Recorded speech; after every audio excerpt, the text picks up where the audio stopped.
Hello hello.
नहीं हो रहा. Mic check.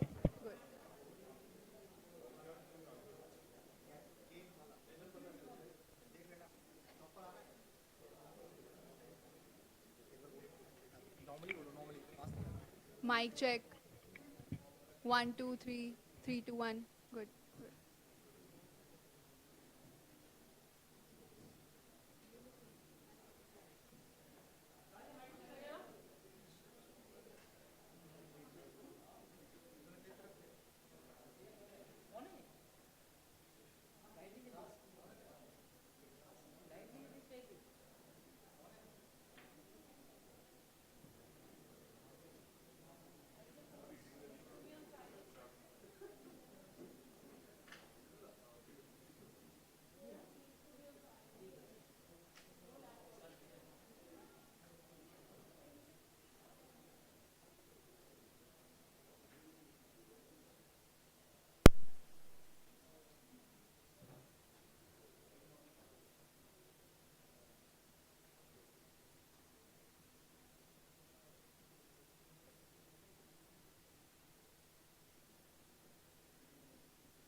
Hello hello hello mic test 1 2 3 4 5.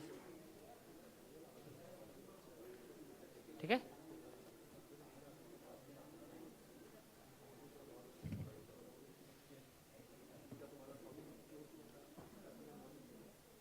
खराब है. संदीप, यूज नहीं तो बंद कर दे. 2 बार टैप कर. कर दिया वो ऑन है. Of of.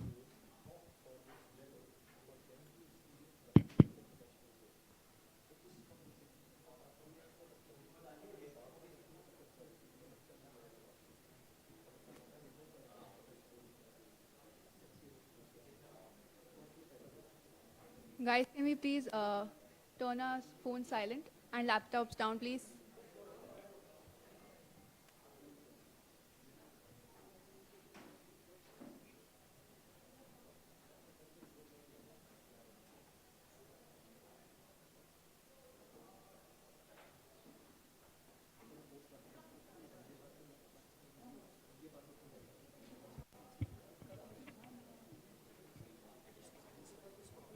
नहीं आ रही है.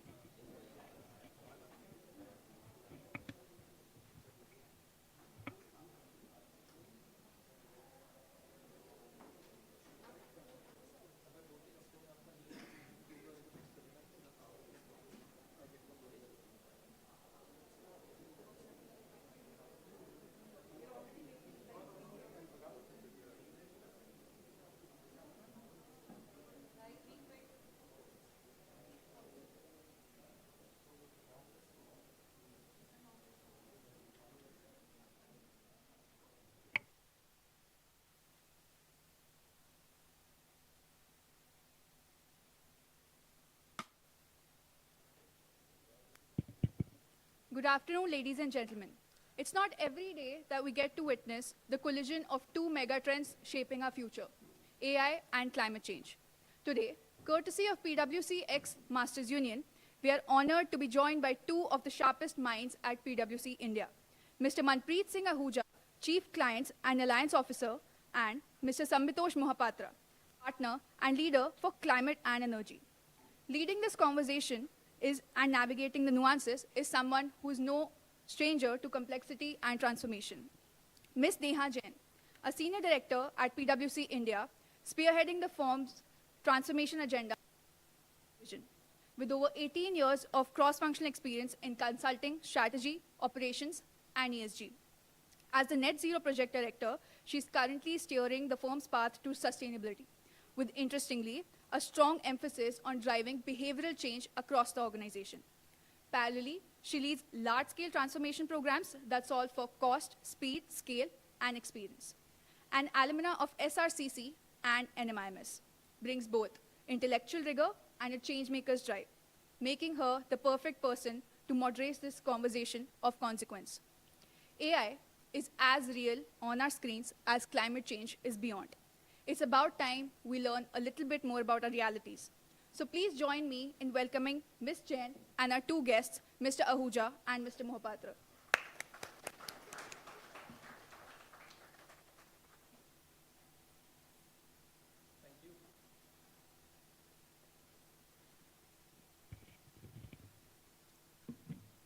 Thank you. Good afternoon.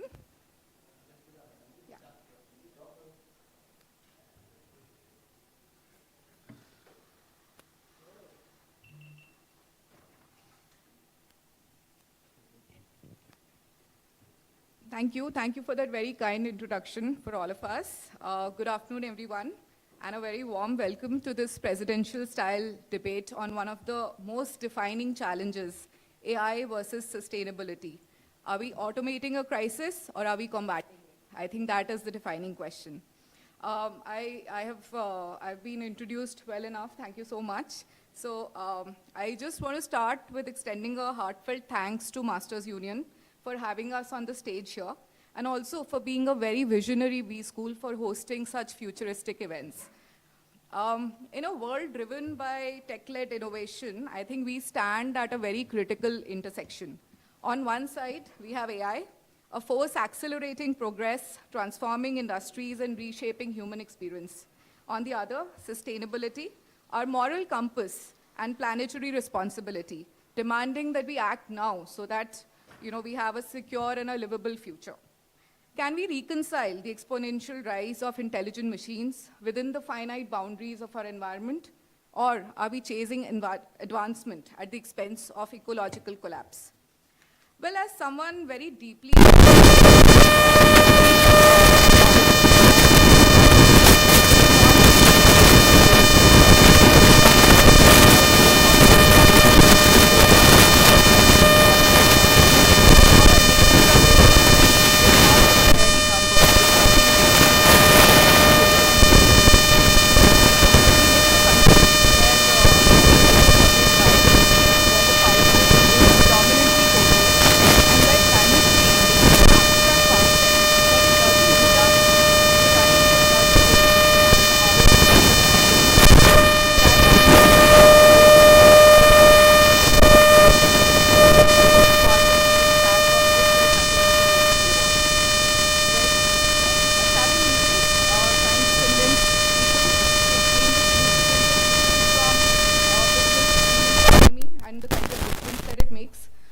how,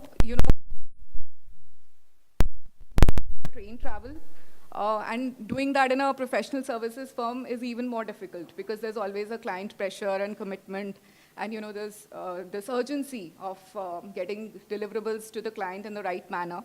I think it's very, very difficult. So climate ambition becomes intensely real when it confronts cultural resistance. And then AI enters the scene, disrupting pretty much everything, making the familiar seem both new and ancient at the same time. While AI holds the promise of optimizing resources and advancing solutions, I think the issue it brings is also the increased energy consumption and the electronic waste. So I decided that let me not, break my head on this alone. Let me get the experts in and get the discussion going. So please join me in welcoming Manpreet and Sam, Sambitosh, we call him Sam, who will help us unravel this confusion. Um, some quick background about the two of them. Both of them are my mentors. I work very closely with both of them. Manpreet is our And she keeps chief. pulling us down from business class to premium economy. Yeah, see. Economy left to her, she'll pull us down to a bullock cart as well. Well, that just means that I'm doing my job properly.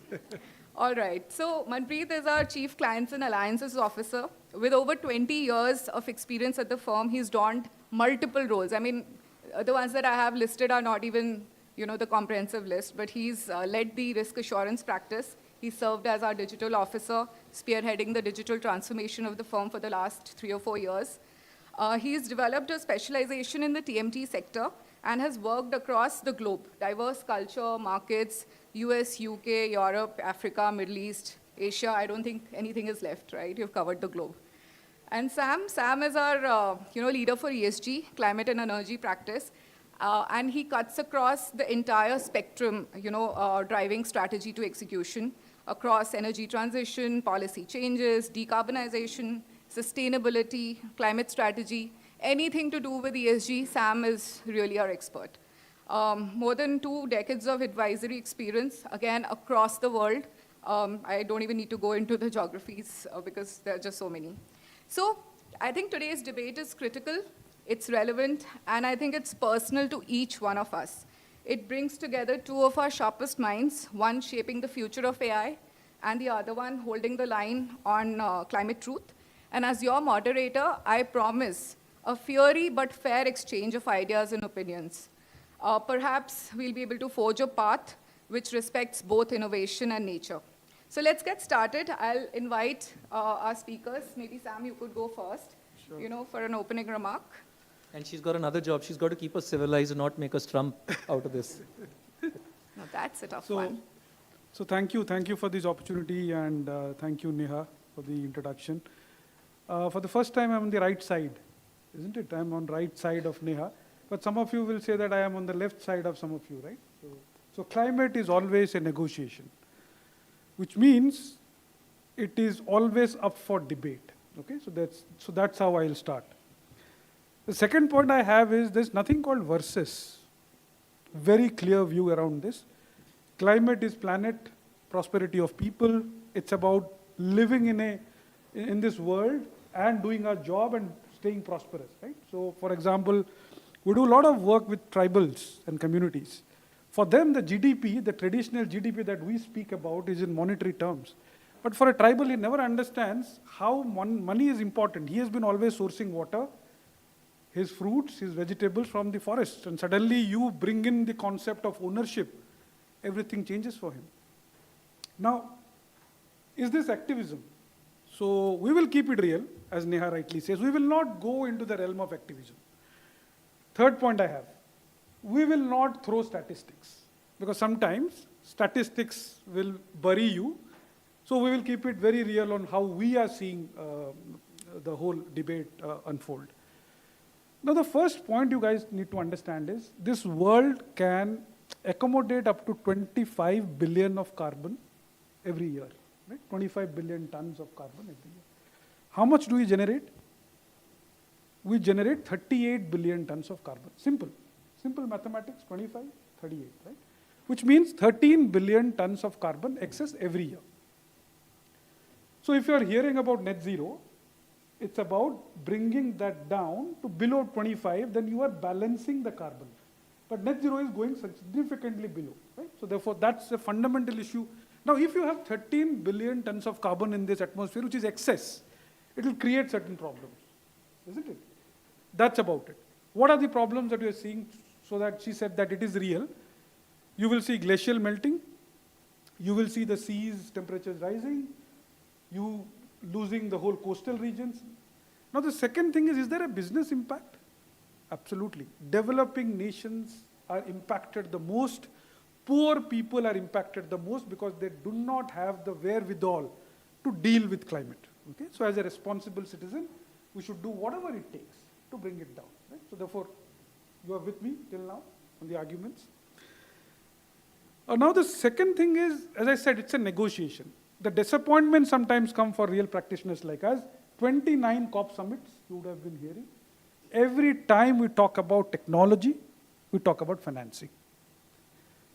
Now, there's a difference, significant difference there. When you talk about technology and financing, it is about global north who have it, and there is a global south who don't have it and are impacted the most because global south is developing nations, right? Now, as soon as a COP happens, negotiations happens, lot of talk. There was a talk in Paris which said that every year global north should be giving 200 billion year on year to global south. After 9 years, when the records were seen, they saw that only 9 billion has come.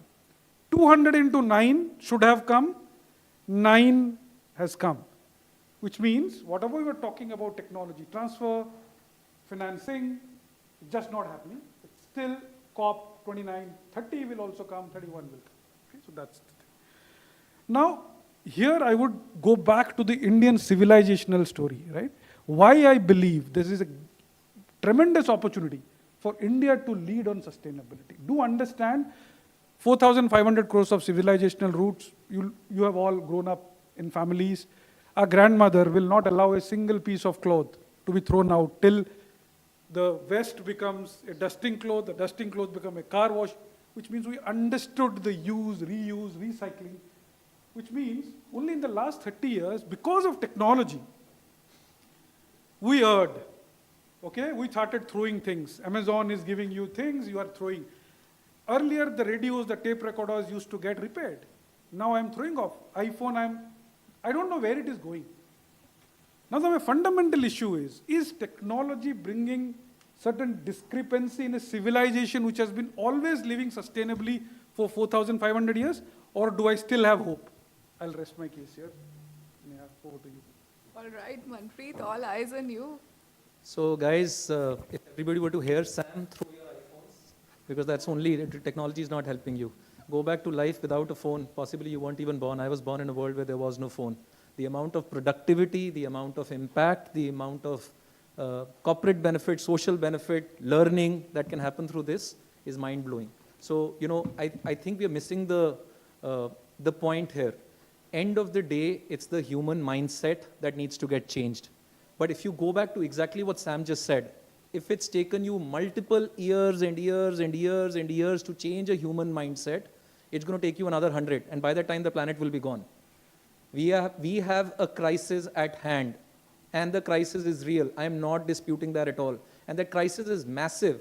Pick up his own data. 50% extra carbon every year. Put a hand on your heart and say, in the last 10 years, 15 years, or when you talk to your parents, has your energy consumption gone up or gone down? It's going up. So we can be people who can keep going back and saying, let's change the world, let's start going on a bullock cart. Ground reality, you will have to take more flights. Ground reality, the world is getting more and more globalized. When it comes to business impact, employment, careers, you have to keep moving.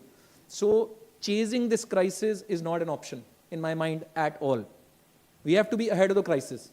And I can't see the possibility of policies, meetings, spreadsheets, you know, the thought of 2030 we will be net zero. Kaise hoga yaar? So we have to be real. And for that we have to be dramatic. For that we have to figure out lofty things that we'll have to do. And I can't think of a possibility today without AI trying to do everything that we are doing quicker, faster, cheaper, and sharper. Now, I know there is a lot of debate saying AI consumes a lot of energy. I mean, I get it. But how do we use that to create an impact is where the game is going to come through. You know, people come back and say to create an AI model, God knows so many tons of carbon was used. Absolutely, I take that point. But that same freaking AI, when it solves for energy efficiency of a data center by 10%, you saved 100 times over. There was no way on hell you could have done that. So my point is this. Sustainability is a big problem, and it's here. You know, we're getting more floods, you know, we're getting more, fires. We have a real problem at hand. I completely take that. But I don't see any other way of solving that real problem without being disruptive, without being able to reimagine how business gets done, how dramatically different solutions will get thought through. And to be able to simulate and experiment all those scenarios in a traditional 100-year-old way will take you forever. And by that time, you would have lost the planet. So speed, precision is very, very important. And I think eventually it's the human mind. We have to use this power. You know, it's like fire. You know, fire can burn the whole world, can burn your house. But fire actually lights up a lot of things. So AI is like that fire. We have to use it like a flashlight to solving problems rather than go back and say, oh my God, please give up AI because that's creating a problem.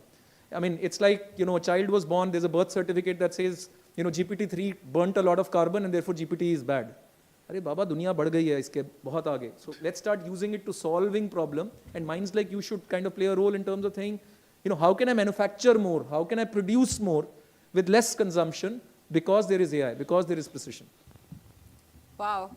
So from grandmom's rag cloth to the iPhone that we change every year, that's quite a lineup to tackle. I think a very compelling set of arguments on both the sides. But let's start by differentiating between two key stages, you know, the development of AI and the application, and how they're related and, you know, impacting climate. So, Manpreet, tell me, is AI part of the climate problem due to the energy demands, and especially at the training and development stage? I think that's the time when, you know, it's emitting the most. So absolutely no debate about the topic, that to build a large language model, to download the whole freaking internet and build an algorithm on top of that and be able to run a compute on top of that is absolutely power hungry. And that's a problem. Point taken. No debating that. But the ground reality is you can't just shut your mind saying because it took that much power, I can't create a 100x return back to the organization or the company or the country. That is my case. So, I mean, people come back and say, okay, to build the GPT-3 model took some 500 ton worth of CO2, right? That's carbon emission. That's adding to the problem that Sam is talking about. But let's go back and pick up that same example. That same GPT-3, when applied in a data center, in a Google context, created a 40% power efficiency. 40%, right? Now that's multiple X return back to that investment that you've done. You know, go back and pick up, you know, again, just do a comparison. 500 tons of CO2. The carbon that you burn for doing construction is tens of billions of tons around the world. Raise of hands. Do we think AI will help improve the efficiency by at least 10%? Will get us better precision? It's a no-brainer. 10 billion का 10% कितना होता है? I mean, the GPT-3 is wiped out. So the idea is we have to apply our mind. So yes, there is carbon consumption in building a model. But we have to apply that from an application standpoint with brute force to be able to solve the carbon problem and be ahead of the crisis is the main point that I would like to make. Right. So Sam, what do you think about that? I mean, is the returns kind of compensating for the investments that we are making? So I'll pick up the point which Manpreet rightly made. Now, it is about mindset. So do understand, India has 4 policy blocks. So any Western world, you see how they will tackle climate, they will put in 3 building blocks. They'll say that first is around efficiencies of machines. Second is about transition. Whatever we can reduce, but after that, can we source from green energy? Whatever we can't, then we put by carbon offsetting. Okay, this is the carbon, but I offset by putting forests, which will suck up more and more carbon, right? These are 3 blocks. Hear me carefully. India has said there are 4 blocks. First block is consumption. Do I need 3 iPhones? Fundamental question. 1, understood. So therefore, India, as a policy measure, is saying, can we first look at consumption? India average consumption of energy, 1,000 units. Average American has 2 fridge, 1,000 units. Now, you cannot, your greed for consumption economy cannot be met by this world. So therefore, fundamental belief, I understand the efficiency, I understand the transition, I understand the offsetting.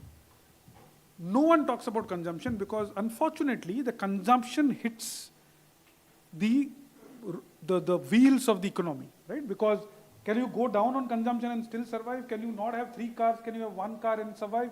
Yes, you can. So fundamental belief is on the consumption, which I think we were making. Second is mindset. There are three things which can solve. And Manpreet rightly said about the two, right? He started on the mindset, money and momentum, scale, speed, right?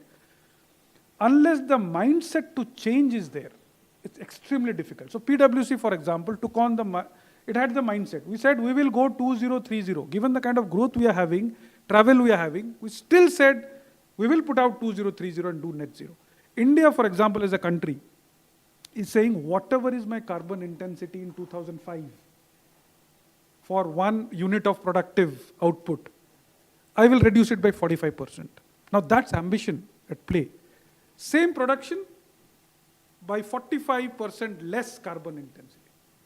Now that's what Manpreet is alluding to, which means mindset, money, and the momentum, right? The other thing is technology. Money, when I say it is both, technology plus financing part of it.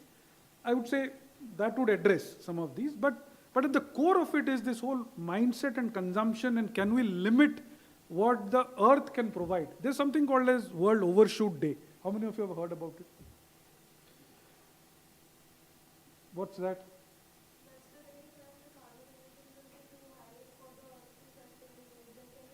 Regenerative.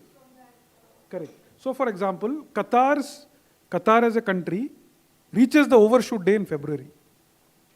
US reaches it in June.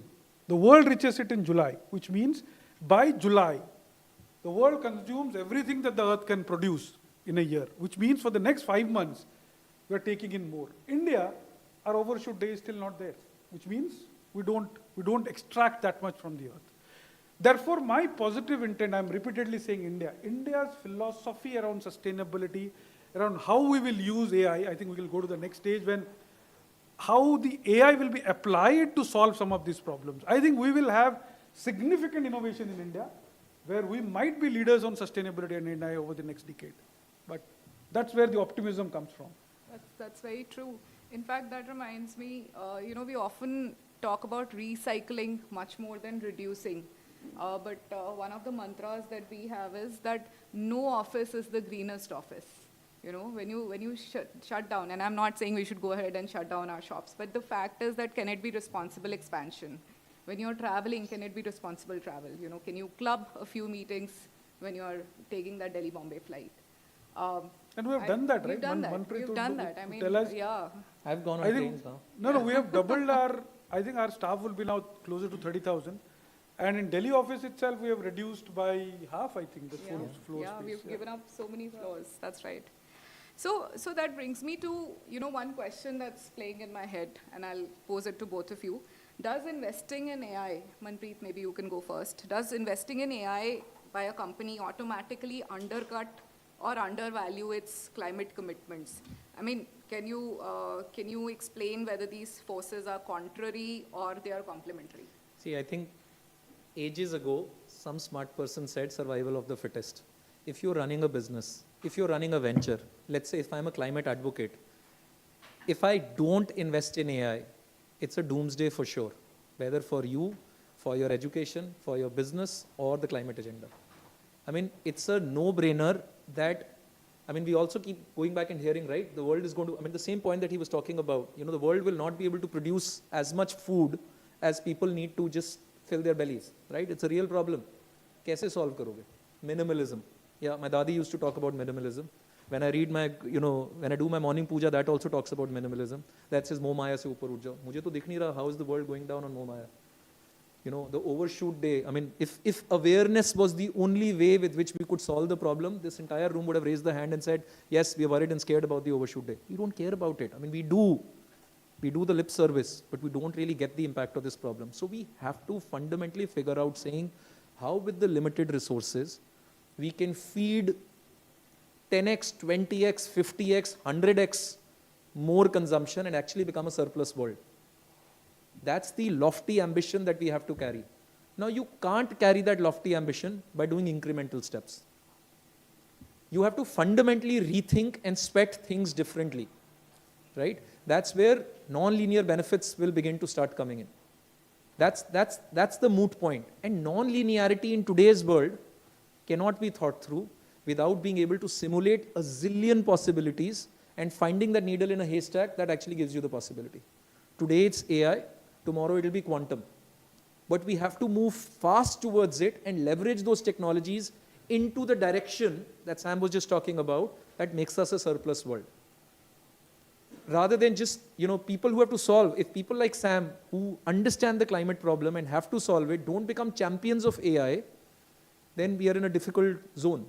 So you have to dabble with technology, you have to play with technology, but people shaping that technology and the purpose have to kind of lead the show for the objectives and agendas that we need to solve for, rather than only solving for a personal profit objective. I mean, you can't let go consumption. Consumption is the backbone of growth in the society, in the economy. You all want to work for large companies that pay lots of monies, and they grow because they are driving consumption. But we have to figure out significant efficiency, and that can't happen in my mind without AI. No, great direction, Manpreet. In fact, that brings me to the point, Sam, that how do we do that? I mean, should we start building carbon budgets in your digital and AI initiatives? Do we start, carbon pricing the products, services? How do we really do what Manpreet is saying? So I said about the 3 M's, which meant that money, mindset, and momentum. Now the other point, extremely important, is measurement, right? Yeah. What can't be measured, you cannot deal with it, right? Correct. So therefore, I would be, if I was someone who wanted AI, I would say that can we measure? I think some organizations are actually measuring exactly the carbon which, if from Bay 35, a Boeing 320, Airbus 320 moves out from Delhi, reaches Paris, Bay number 54, they can exactly tell you what's the carbon. Which means that the first thing, which is what he's saying, is it powered by technology? It is powered by AI? Yeah, it is. Now, subsequent to that, then the model can happen that, hey, instead of bay number 820 to bay number 54 in CDG airport, can I do something by using SAF, by using the bays differently? Can I reduce? Yes. So first is that whole consumption. Then the engine problem comes, right? Where technology brings in to say that if there is, Manpreet rightly said, it's a great point actually. See, typically Western world talks about linear business models, okay? When we talk about non-linear, but Indians always had a circular business model. And we say that about our life, right? Our life is karmic and it comes back. There's a circularity of life. If business models can be circular, which means if I today know that all the iPhones that I'm dumping is again going and recycling, I don't have to then mine for my cobalt, nickel, because mining is again a very extractive industry, but I'm using the same minerals. Because what's the fun if my EV is charged by fossil fuels, my batteries is getting extracted from Congo with human rights problems, it is significantly going to say, yes, I can do consumption, but unless I recycle. So consumption, I want to bring in the element of circularity, which is a philosophy which Indians have of things. I would say that would be the point that. What a brilliant point he's made, and we're beginning to converge on this. As B school people who are constantly thinking about business ideas, when you look around, how many people, companies have created billions of dollars? I don't think there is enough, at least in India, around circularity, right? So don't attack consumption, don't attack innovation, don't attack technology, but can you use that technology to make sure that this iPhone at the end of 12 months creates a smartphone for another 800 million people in the country that don't yet have a smartphone, and make that more affordable, make that more available? Can that be pushed down to the rural villages for precision farming to start happening, so they are able to save the resources, the carbon emission that goes into creating agriculture? So I think that's, I hate to agree, but you make a great point. Well, that's where the debate is heading. So I'm sure all of you would have read that article where they said that thank you and please is creating much energy bills, right? So every time I use ChatGPT, it's almost like, marvel and guilt washing over me in equal measures. You don't know whether to be happy because it's creating that fun-do Excel sheet or, whatever, summarized decks for me, or whether I should be worried because I'm also a net zero champion. It's that debate. And that brings me to the fact that how do we really ensure that AI's potential as an accelerator, aligns with the sustainability goals and not undermines it? So the question to both of you here is that, can AI truly be our secret weapon against climate change? Oh yes, it can be, provided it is used judiciously and well thought through. Okay, So we can't start at some middle point of the whole value equation, right? If you know end to end, I think we should be able to use it very well. That's what happened with social media, right? When you use social media, there are certain unintended consequences which happen, okay?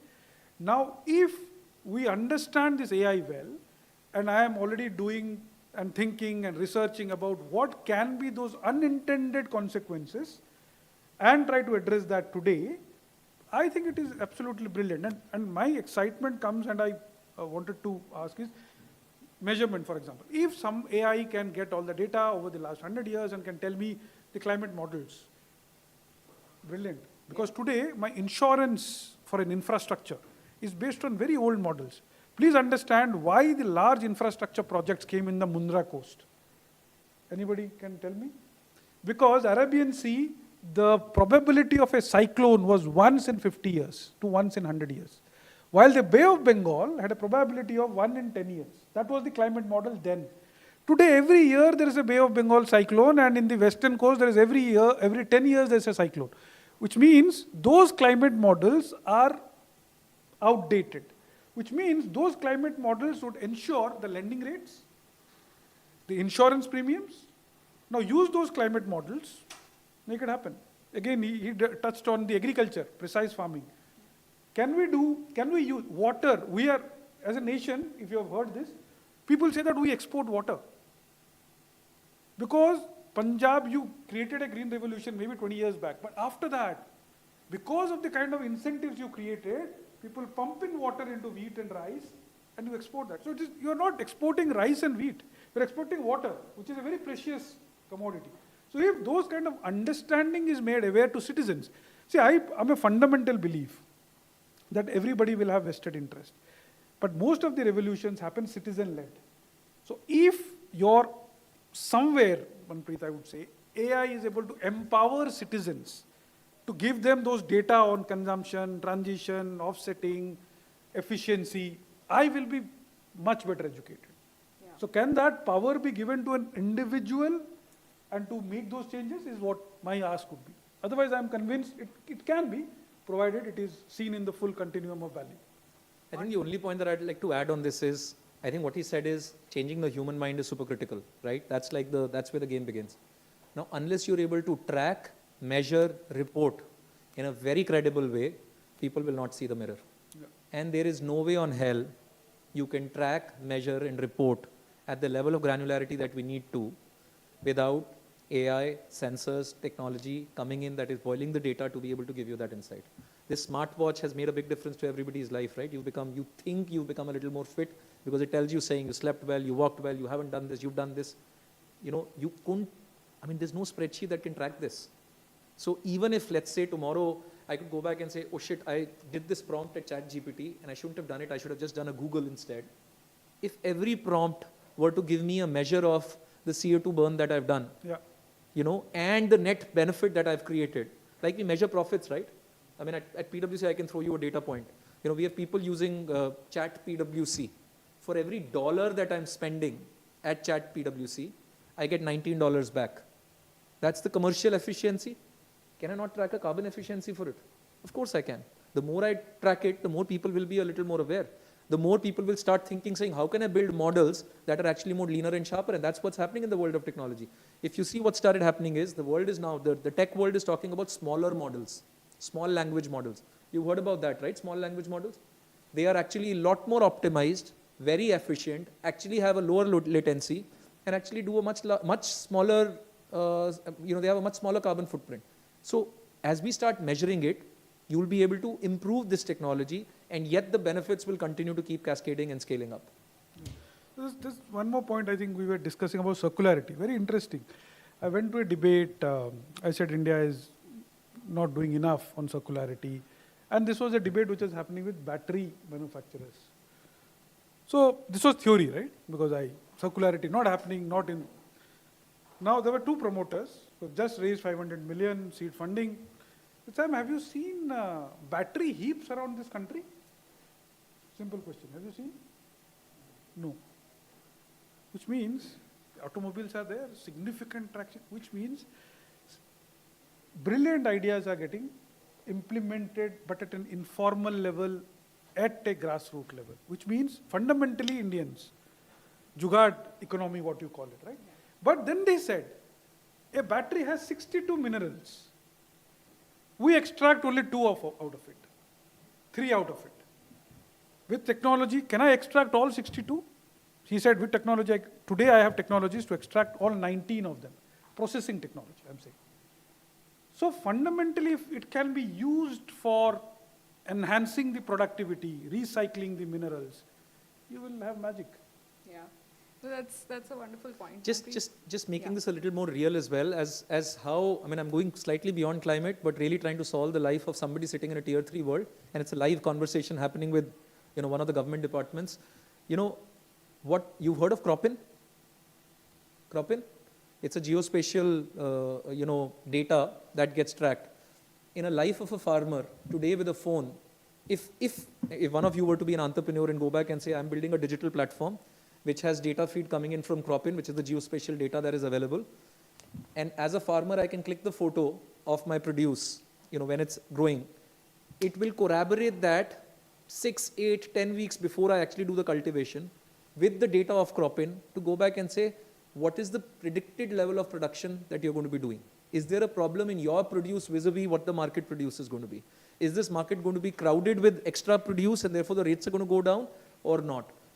Can you actually, with that data, have a fintech company come in and say 8 weeks before the cultivation is done saying, oh, you know what, you're going to actually have the right level of produce. Here is a check. Use that money for actually investing more to be able to create more growth. You're creating a whole ecosystem that never existed. Now, why did that happen? Because there is somebody who could take satellite level data of all the farms and be able to process that at a manageable level for a farmer down below to be able to get better economic benefit. And you then apply precision farming, precision cultivation, your consumption levels will go down and productivity will kind of begin to start come up. The other thing also is, in the past, all of this sounded like, only the global West could do that. Large corporates could do that. Unless you had hundreds of acres of land, you couldn't use sensors and IoTs and technology. Today, with these SaaS platforms getting created and AI on your hand and smartphone on your hand, your ability as a small farmer to be able to make a difference to your life and do better is significantly higher, both commercially and from a carbon standpoint. Yeah. So similar example, Manpreet, as part of our SSE initiative, we have a tie-up with Social School of Entrepreneurship, right? We are actually mentoring a similar case where they are able to find out the diseases in the crop much proactively. Very similar to what you were just discussing. So I think whatever you can measure is what you can reduce. Without that, an AI is going to be very instrumental in doing that. Wonderful. I think this is such a fantastic think aloud, but please indulge me in a future building exercise. So this is 2030, the milestone year, and I want to just hear 2 lines of how you see 2030. Have we saved the planet through AI, or are we really still struggling? So, Not too far. yeah, 2030. so I 2 things here very clearly. India as a civilization would have done significantly better than our 2030 climate goals. Very clear. We would have emerged as the hub for innovations around sustainability and technology, for sure. And third, that this debate would still be continuing in 2030. So I am extremely bullish. I actually think, when you get to existential crisis, I mean, the whole concept of business and capital chasing real problems is making sustainability an absolutely great business to be in. I mean, I'm sorry, I may be sounding very commercial, but when it becomes an existential problem and it has reached that stage where it is an existential problem, you will have a lot of private capital chasing this problem. When you have a lot of private capital chasing that problem, you will find disruptive ways of solving this issue. Like a lot of disruption was done in driving more consumption, right? But when that begins to start happening, you will have non-linear ways with which you would have solved for the problem, creating significantly more consumption with significantly lesser resources and hopefully making us a more surplus ecosystem. And I kind of echo with Sam that in this world of private capital chasing problems that are existential, India will end up playing a very significant role for our heritage, for our culture, for a tech mindset, for all the innovation that we have, for the STEM talent that we have. So I wouldn't be surprised if some of you land up creating businesses that not just become unicorns, but actually help solve this puzzle. So very, very bullish about 2030, and quantum's round the corner.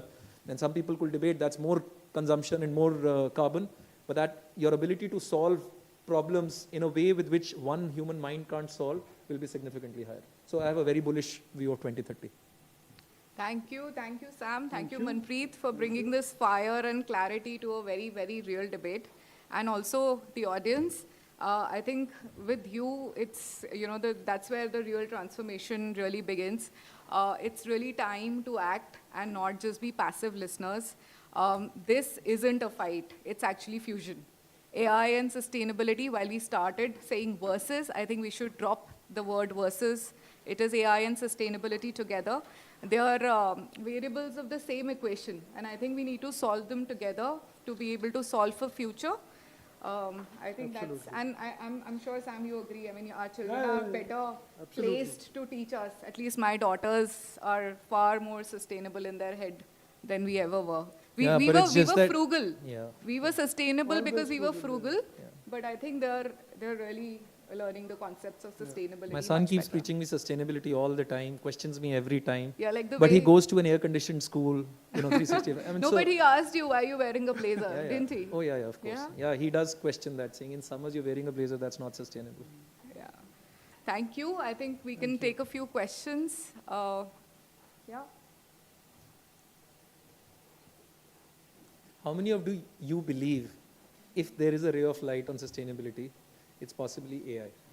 I mean, this is not a debate anymore, but I really want to get the sense of the house saying, this carbon problem, for as big a problem it is, how many of you think actually AI is possibly a ray of light to solving it?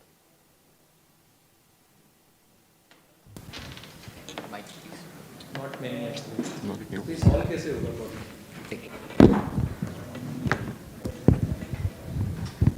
I have a rather question on what we discussed. So I see a lot of funds specifically.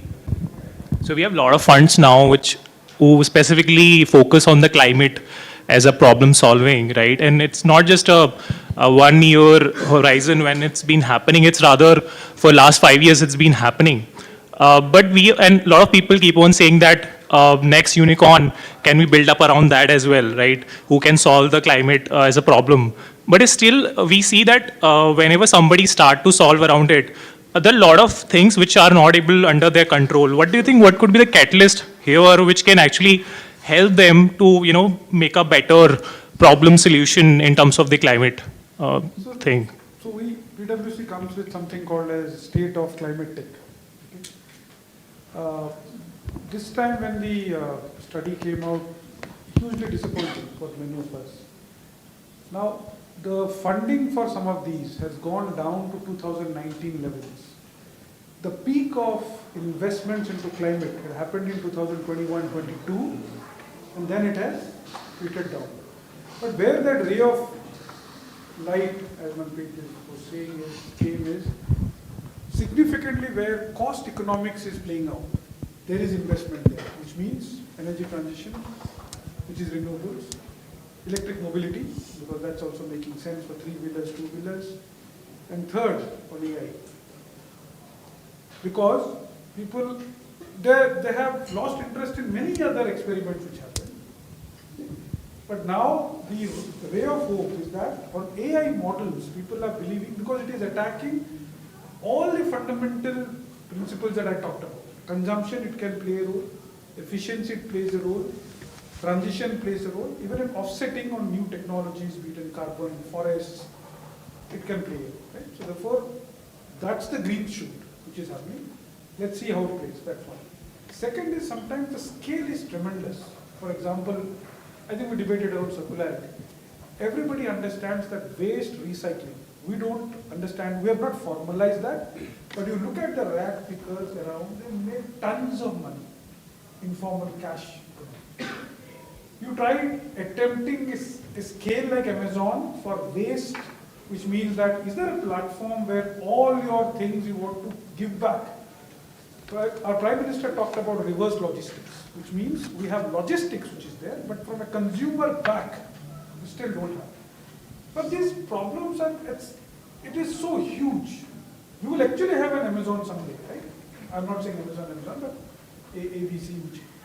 But the thing is, itna bada hai, so no one is able to solve it, and people are very clear. I don't know how to solve it, to be honest, because it is all localized, discrete. We were given a mandate by one of the largest beverages company to say that all my bottles which are going out, can I track it? Plastic. Everything was there, fantastic. But to do it, it's a 16 crore investment, right? To track every bottle, whether it gets dumped at a garbage or whether it's recycled. Hesitate. Because promoter versus CEO mindset. CEO says that it impacts my bottom line by 3 to 4%. All initiatives, if you look at it pays off in the valuations.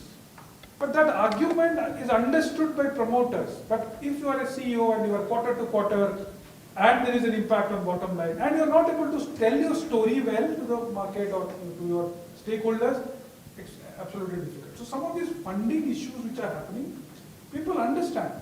And therefore we tell, whenever we are able to go in front of a promoter, we are able to convert significantly better. Because a promoter looks for long-term value, resilience, going concern, whatever. When you go to a CEO, he looks at it as a problem to solve, do the minimum, year on year, tick the box, compliance. I think that's where you have to solve. If you are having a business plan, where do you pitch? What's the scale? What's the money? What's the technology? Right? Those kind of things. But just a quick one. This whole Amazon concept that he spoke of, reverse logistics business that picks up all the waste, puts it together, creates a recycling, hopefully creates a way of monetization, solves for a waste problem, solves for a climate problem, creates a circularity ecosystem that doesn't exist. Hands on the heart, does that not feel like a unicornish idea? Has a huge bunch of challenges to solve, but don't you think it seems like a large idea? I mean, I'm sure, Blinkit seemed impossible, right? E-commerce seemed impossible. So clearly, it's the right space to be in. It feels right in the belly. Of course, you've got to solve a problem, and therefore that's the reason why there is unicorn and private capital that's going to chase it. And AI and quantum. I mean, go do a research on this project. I mean, what will it take to build that business? I mean, to be honest, I see the glass really half full when I heard. Very inspiring thought that he said. And I'll give you another live example. Let's imagine you're a CEO of a laptop company. For a country of 1.6 billion people, how many people consume? What's the TAM, total addressable market of a laptop in the country? For the last 5 years, it's 16 million. It's not gone up. So if you're a CEO of that company, and I'm bringing a very commercial mind to it, driving consumption, I want the 16 million to go to 60 million, 70 million, that's the China number. But in Iran, kya karu? I can do more marketing, I can reduce the product price, that takes my margins away. What can I do? Circularity again.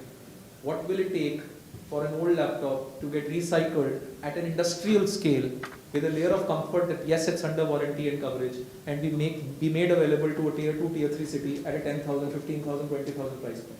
Will more laptops, will more compute at the hands of people create better economic benefits for them? Of course, yes. Will you be able to solve for health issues in that tier 3 city because now they have a digital device with them? Yes. Will it solve for education? Yes. Will it solve for agriculture? Yes. Many things, and the businesses make more money.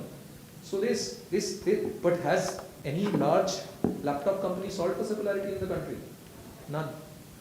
Money to be made, a unicorn to be created. And hopefully we'll get the right ecosystem with our government having a government saying make in India, Yeah. and more investment, and more incentives. That's also an ecosystem which was not so enabling right now, but I think with 2070 goals and whatever we are hearing in the sustainability space, that's going to be better and not as challenging. Yeah. Yeah, so I have a question on this. So you talked about informal economy where, batteries, the seller takes the batteries for a reduced cost, the used battery. I've seen that grow in AC industry also. But my question is, why doesn't the ecosystem formally talks about it, or why is not government or any promoters and all of those people who can actually make it big, who can actually make it formal, talk about it? Because as a consumer, for me it is just an incentive that I get a 5,000 off by giving my old product, right? That's the only incentive that I see. as a consumer mindset. So why don't the ecosystem actually talks about making it formal? So I'll pick up, very interesting what you say, and this, some of these primary uses of metals mining were a policy-led initiative. So I'll tell you, India puts a lot of primacy on steel from the mines, right? The primary manufacturing of steel.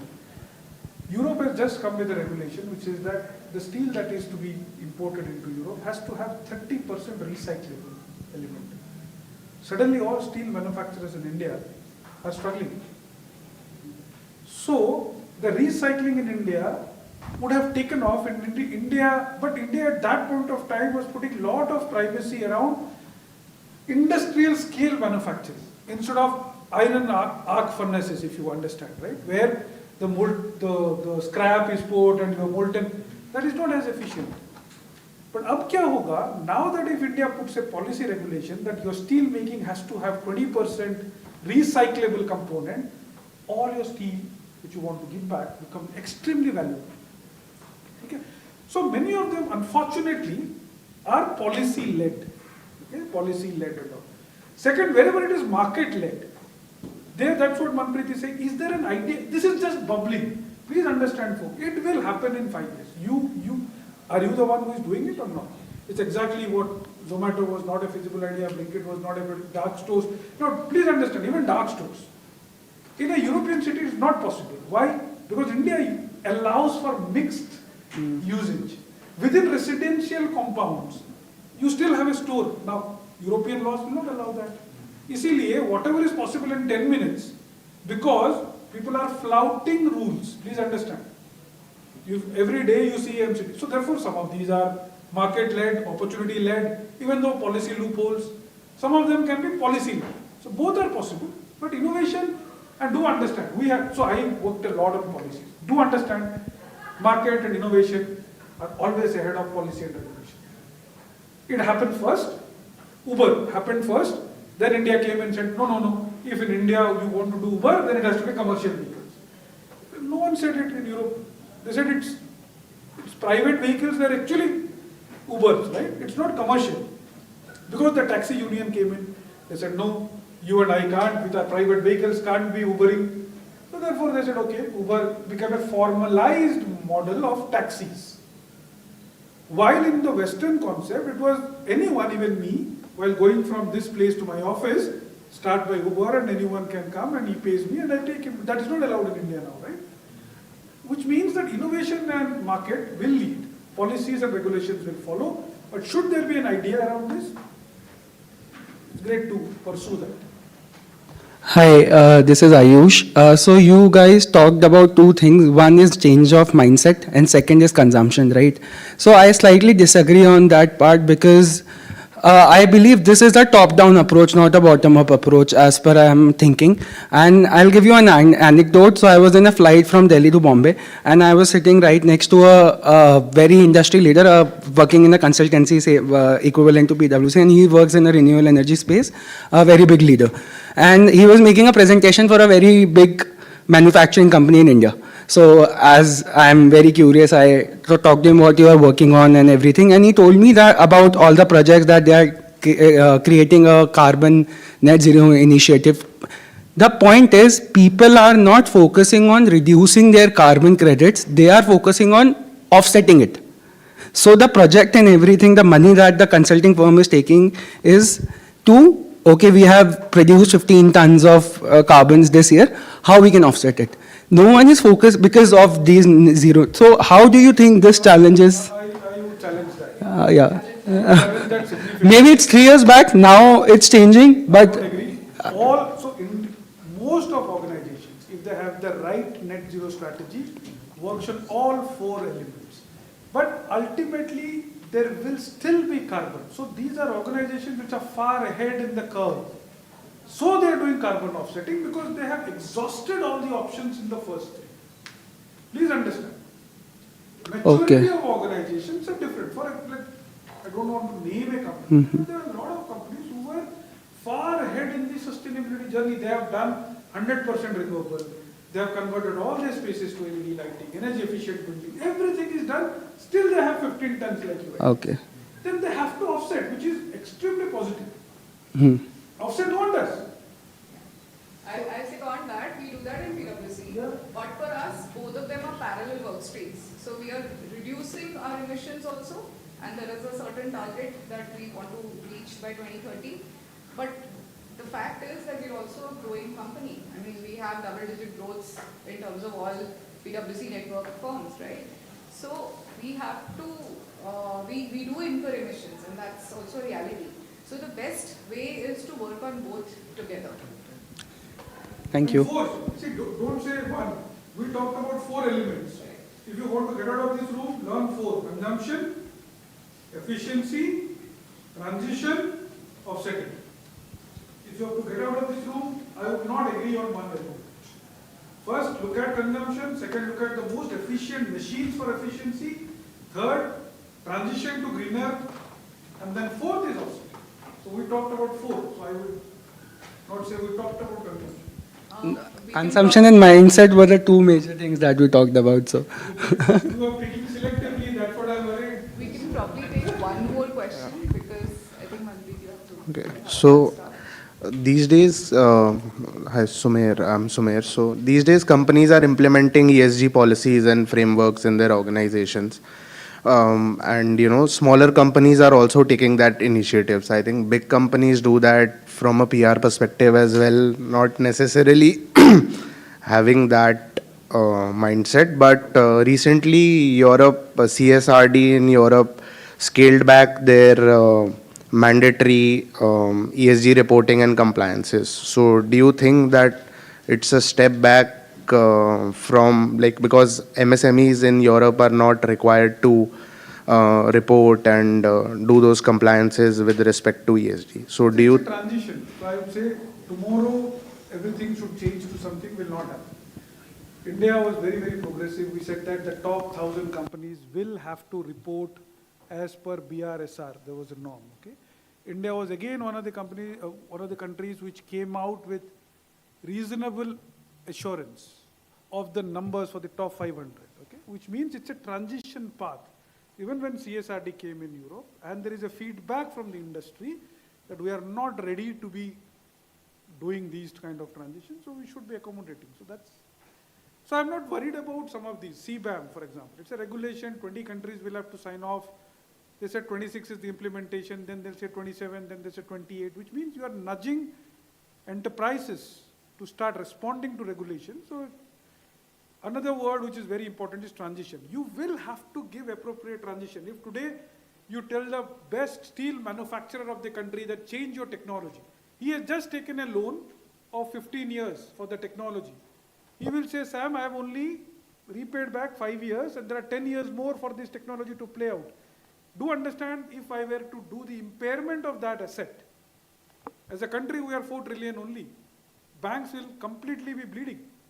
Banks will say, okay, I can impair, but provide taxpayer money to that, which is not possible. So do understand, most of the journeys that we are saying is a transition journey. Therefore, 2030 plan, 2035, 2070. India is saying net zero 2070, which means I still don't know. That's a North Star for me. But I have visibility of technology and financing for the next 5 years. So I will do a 2030 plan, then a 35 plan, then a 47 plan, Viksit Bharat, right? These are all, so please appreciate the transition. So, yeah. Okay, all right. We have a couple of goodies for the audience, so I'm just going to take another 5-10 minutes and have these questions thrown at them.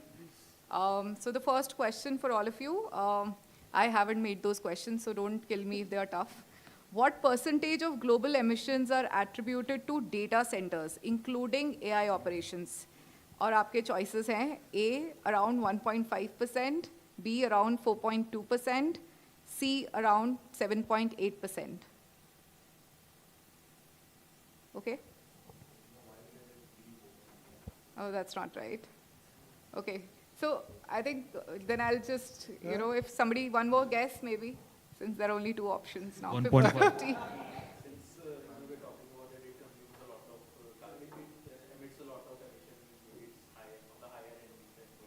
Okay, sorry, it's 1.5%. So we made a lot of noise around 1.5%, is it? You will say? Okay. All right, so maybe you can give the goodie to me. Question number 2, which AI technology is the most commonly used in tracking deforestation and biodiversity loss? The first one is reinforcement learning. B is computer vision with satellite imagery. And C is generative adversarial networks, GANs. B. All right, I think we can give it to him. Yeah, it Okay. is B. Yeah. Okay, Where- B where is the goodie? between the two of them. That lady Okay. actually was the only compliant person with a hand up. Yeah. So I saw that. It didn't skip my attention. Next one, you have the first right to refusal. Okay. Question number 3. Training GPT-3 emitted as much CO2 as A, 1 car over its lifetime, B, 5 cars over their lifetimes, and C, 50 flights from Delhi to London. And your answer? Oh, that's not right. Okay, I'll go with him. It's B, 5 cars over lifetimes. Okay. All right, I'll now focus here. Okay. इतना हल्ला मचाया Side, बताओ. 5 cars over a lifetime पे इतना हल्ला मचा दिया बताओ. Big deal. All right. The second last one. How does AI primarily contribute to making renewable energy more efficient? A, designing cheaper solar panels. B, predicting energy generation from variable sources like wind and solar. Or C, replacing transmission infrastructure with blockchain. B. B. Who said B over here? Somebody इस तरफ से said. कोई नहीं है. Okay, Sam, I don't know who He should was we with give the it to? mic, I think. Huh? All right. एक बारी दोबारा बोलना. Let AI figure out was it the same voice or not. All right, so him then. Okay, now please raise your hands. It's becoming very difficult. The last one. Which of the following is a key challenge in aligning AI development with climate goals? A, limited regulation on energy consumption in AI model training. B, centralized computing models reliant on fossil-powered grids. Or C, AI's inability to function in high-temperature environments. All right. Anybody else? B. It's B. So we'll go with it. All right. Thank you so much. Thank you. Thank you Thank so you, guys. much. Thank you so much.